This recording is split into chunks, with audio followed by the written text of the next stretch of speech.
नमस्कार दोस्तों, मैं अंकुर उपाध्याय स्वागत करता हूं आप सभी का आपके अपने YouTube channel share market analysis में।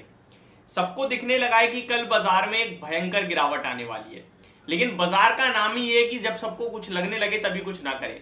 बट ये केवल एक मुहावरा था।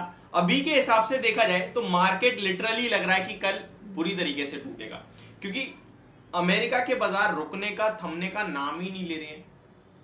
400 पॉइंट नीचे ट्रेड कर रहे हैं और नीचे से 70 पॉइंट्स तो रिकवर हो गए हैं, तब 400 पॉइंट्स की गिरावट है और रिकवरी कुछ आई नहीं है। कंटिन्यू लोअर लोज ही लगते जा रहे हैं बाजार में। पहली बार ऐसा हुआ है कि रिकवरी में प्रीवियस हाई निकाला है। अभी इंट्राडे बेसिस की बात कर रहा हूं मैं। 380 पॉइंट्स नीचे डाउ जोन्स देखने को मिल रहा है आपको, और पूरे के पूरे यूएस मार्केट की बात की जाए तो बुरी तरीके से इस समय लाल निशान है। इस सबके पीछे एक ही कारण है केवल और केवल, वो भी मैं आपके साथ डिस्कस करूंगा, लेकिन एक बार शॉर्ट में रिकैप कर दूं। US market Dow Jones 1.1% down, 380 points की गिरावट।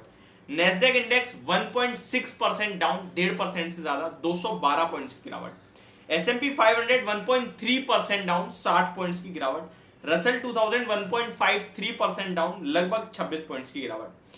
एंड अमेरिका के विक्स की बात की जाए 11% उछलता हुआ दिख रहा है।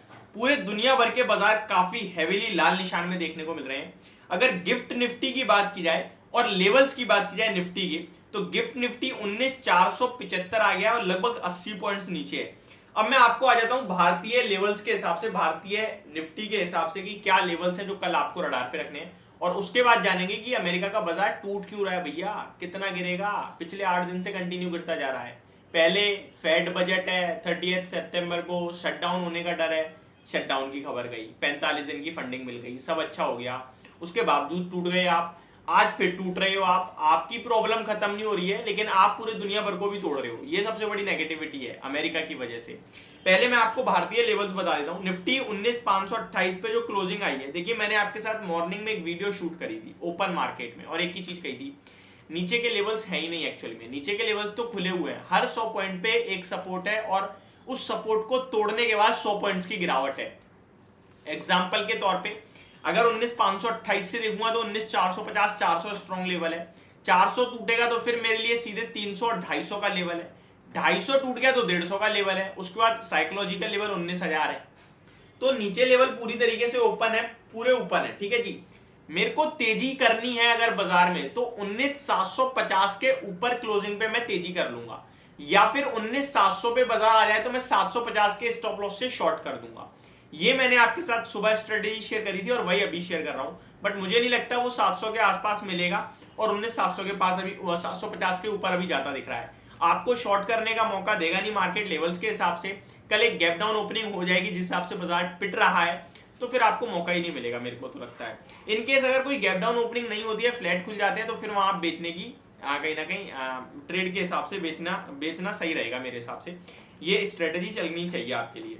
अब आ जाते हैं कि अमेरिका के बाजार गिर क्यों रहे हैं और कितना गिरेंगे। देखिए क्यों गिर रहे हैं ये मैं बताता हूं, और कितना गिर रहे हैं इसके बारे में बात करते हैं। कितना गिर रहे हैं से तो ऐसा है कि अमेरिका के बाजार सपोर्ट लेवल पे पहुंच गए, इसके नीचे ज्यादा नहीं जाना चाहिए। 33,060 पे भी ट्रेड कर रहा है डाउ जोन्स।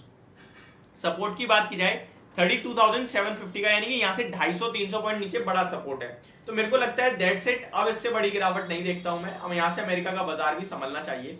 अब ये समझते हैं कि ये गिर क्यों रहा है भैया। 10 साल की बॉन्ड यील्ड 16 साल की ऊंचाई पे है, 25 बेसिस पॉइंट उछल रही है, और 30 साल की बॉन्ड यील्ड 13 साल की ऊंचाई पे है।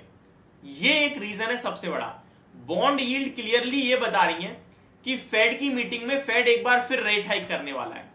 भारत के हिसाब से बात की जाए तो कल आरबीआई की एमपीसी की मीटिंग शुरू हो जाएगी, और बहुत से लोग ये कमेंट कर रहे हैं कि कल आरबीआई की पॉलिसी आने वाली है। भैया कल नहीं आएगी, 3 दिन की होती है, 4, 5, 6। तो 6 तारीख को आउटकम आएगा कि रेट हाइक हो रहे हैं नहीं हो रहे हैं। 4 तारीख को कुछ नहीं है, 4 तारीख को स्टार्टिंग है एमपीसी की मीटिंग की। बस आपके लिए कोई अपडेट नहीं आएगा वहां से। 5 को भी नहीं आएगा, 6 को आएगा। तो 6 का वेट कीजिए, और मेरे को लगता है कि कोई पॉलिसी में बदलाव नहीं होगा, क्योंकि अगर आप बढ़ाओगे 6.75 लेके जाओगे तो ये एक एक्सेप्शनल आइटम चला जाता है। प्रॉब्लम हमारी अपनी नहीं है, और हमारी अपनी प्रॉब्लम नहीं है, इसलिए हम रेट कट नहीं कर सकते हैं। हाइक करें ना करें वो हमारी मर्जी है, और हाइक इस लेवल पे सरकार नहीं करेगी जो मुझे लगता है। तो आपको बस ये समझना है कि मार्केट में पैनिक है, प्रॉब्लम है, आपको निवेशक हो तो निवेशित रहना है, ट्रेडर हो तो डिसिप्लिन नहीं छोड़ना है। बस इतना समझ लीजिए, इतना समझ गए तो पैसा बनता रहेगा। अब गिरावट में कुछ स्टॉक्स आपको मौका भी देंगे जहां पे आप खरीदने के हिसाब से सोचें। मैं आपके साथ डेफिनेटली कुछ ना कुछ शेयर करूंगा इस बीच में। ये मेरी तरफ से आपके लिए वीडियो थी। होप आपको सारी चीजें समझ में आ गई होंगी। Thank you so much for watching this video. Good night guys.